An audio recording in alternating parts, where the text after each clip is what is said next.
নমস্কার বন্ধুরা, ইউ কিচেনে জানাই তোমাদের আরও একবার সকলকে স্বাগত। আজকে তোমাদের কাছে নিয়ে এসেছি, নিশ্চয়ই তোমরা দেখে বুঝতে পেরেছো, আলু কাবলি মাখা। প্রথমে আমি দেখো তেঁতুলটাকে জলের মধ্যে ভিজিয়ে রাখবো। প্লেন ঠান্ডা জলে অল্প দিয়ে তেঁতুলটাকে আমি ভিজিয়ে রাখবো।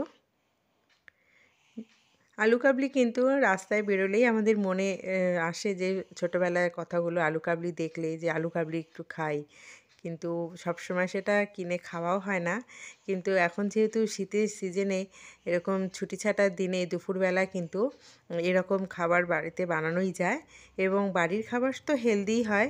তো এখানে আমি কিছু ছোলা আর মটর আগের দিন রাতে ভিজিয়ে রেখেছিলাম, আর আলু দিয়ে 4টে আলুর সাথে ছোলা মটরটা আমি 2টো সিটি দিয়ে নেব। তো চলো সিটি দিয়ে তারপরে দেখাচ্ছি। ভীষণই সুস্বাদু এবং খেতেও কিন্তু দারুণ লাগে। দেখবে আলু কাবলি যখন তখনই খাওয়া যায়, বিশেষ করে দুপুরবেলার দিকে, শীতের দিনে দুপুরবেলার দিকে কিন্তু এগুলো খেতে একটু মন চায়। আমি এখানে একটু ভাজা মশলা করছি।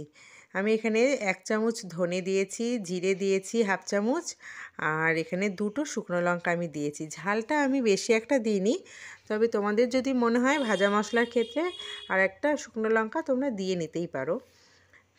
তো এখন কিছুক্ষণ এইভাবে শুকনো ফ্রাইং প্যানের মধ্যে একটু নাড়াচাড়া করে নেবো আমি, তারপরে এটাকে আমি পেস্ট করে নেব। আলু কাবলি কিন্তু আমি বানিয়েছি আজকে পুরোটাই ছাদে, এবং ছাদের পরিবেশটাও তোমাদের সাথে শেয়ার করেছি।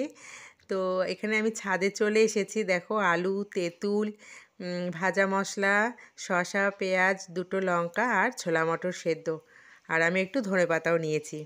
তো আমি এখন বসে গেছি শসাটা কাটতে। তো আমি শসা কাটছিলাম, আর আমার ছেলে আর কি চারিপাশটা একটু তোমাদের সাথে শেয়ার করলো। সবসময় ঘরের মধ্যে একরকমভাবে যেহেতু আমি রেসিপিগুলো তোমাদের সাথে শেয়ার করি, তো আজকে মনে হলো একটু ছাদে যাই, একটু সবার সাথে গল্প টল্প করছি, আর তোমাদের সাথে রেসিপিটাও শেয়ার করছি। তো অনেক দিন ধরে ইচ্ছা করছিল যে আলু কাবলি বানাবো, তো ভাবলাম যে চলো আজকে আলু কাবলি, ছুটির দিন আছে, আর শীতের এই দুপুরবেলাটা, বিশেষ করে এই 3:30 4টের দিকে, এই সময়টা কিন্তু মনে হয় যে একটু এই ধরনের মুখরোচক খাবার একটু খাই। তো সেই কারণে ছাদে চলে গেছি, এবং ছাদে গিয়ে রেসিপিটা আজকে তোমাদের সাথে আমি শেয়ার করছি। আমি দেখো জিরিজিরি করে শসা কেটে নিয়েছি, আর 2টো পেঁয়াজও জিরিজিরি করে আমি কেটে নিয়েছি, মিডিয়াম সাইজের পেঁয়াজ নিয়েছি, আর 2টো কাঁচা লঙ্কা আমি কুচি করে নিচ্ছি।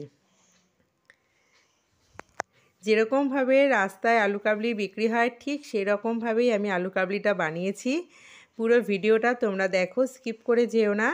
আজকের ভিডিওটা একটু অন্যরকম, তোমাদের কাছে কেমন লাগলো সেটা কিন্তু কমেন্টস করে জানাবে, আর ভালো লাগলে অবশ্যই একটি লাইক করে দিও, কমেন্টস করে জানিও, শেয়ার করো বেশি বেশি করে, আর আমার চ্যানেলটিকে প্লিজ সাবস্ক্রাইব করে দিও, আর পাশে থাকা বেল আইকনটিও প্রেস করে দিও, যাতে এরকম নতুন নতুন ভিডিও সবার আগে তোমাদের কাছে পৌঁছে যেতে পারে।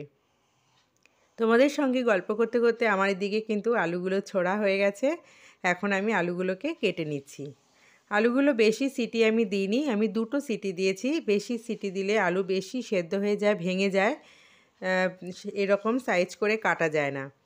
তো আমি 2খানা সিটি দিয়েছি, দেখো কি সুন্দর সাইজ করে কাটতে পারছি। সমস্ত আলুগুলো এইভাবে আমি কেটে নিলাম।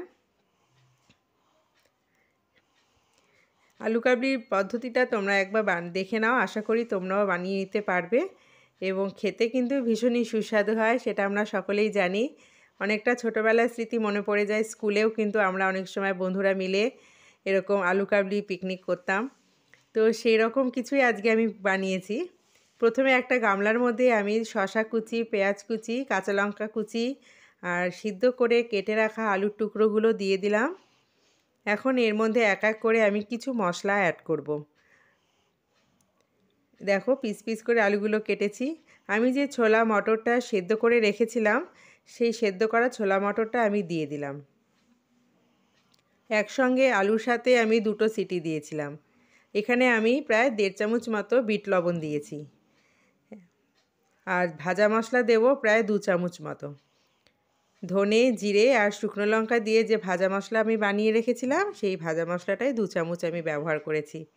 আর আমি এখানে দেব, আমি যে তেঁতুলটা ভিজিয়ে রেখেছিলাম, একদম অল্প জল দিয়ে ভেজাতে হবে, সেই তেঁতুলের রস কিছুটা আমি এর মধ্যে দিয়ে দিলাম, তেঁতুলের জল একদম ঘন থাকবে, বেশি পাতলা জল দিলে কিন্তু আলু কাবলিটা বেশি পাতলা হয়ে যাবে। তাই তেঁতুল গোলার সময় একদম সামান্য হাফ কাপ জল দিয়ে তেঁতুলটা গুলতে হবে, অবশ্যই তেঁতুলের পরিমাণটা বুঝে, তাহলে কিন্তু এরকম ঘন তেঁতুলের জলটা বেরোবে।